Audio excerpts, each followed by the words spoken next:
G'day, my name's Mark Zimmerly and this is my Ford Maverick. My original thoughts when I bought the Maverick was that I was going to turn it into a nice track vehicle. Basically didn't have a lot of need to do any longer trips in it, but that changed after a couple of years of owning her. The first modifications I did to the Maverick when I bought it were to install the 2-inch spring lift and put some mud tyres underneath it. Since then I've upgraded the rear springs to a higher rate. It's running GU ute coils in the back. They're basically rated plus 400 to cope with the weight of the fuel tank and the fully loaded drawers. Yeah, we did a trip to Cape York in 2011. That was a fairly epic drive across the country. We basically did Southeast Cape and Tasmania to the tip of Australia, up and back in 5 weeks, and it was a fantastic time.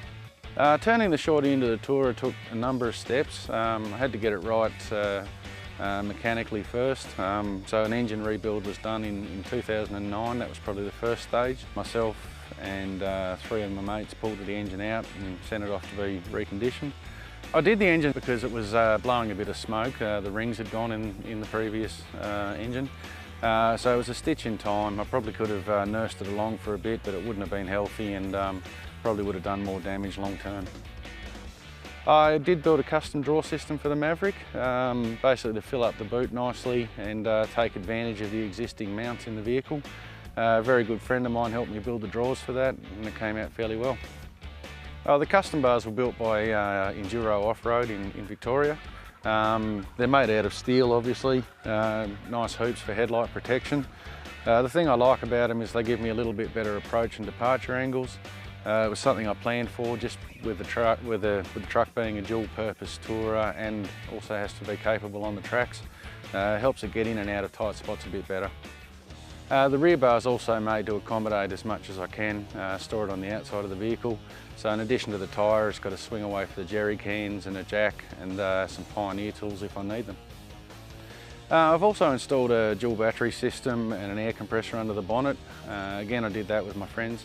And it was a difficult process, sort of figuring out all the wiring the first time. None of us are particularly electronics minded, but a bit of perseverance we got there and it all works, I'm happy to say. Yeah, in a few years I'd like to get a V8 diesel put into the car.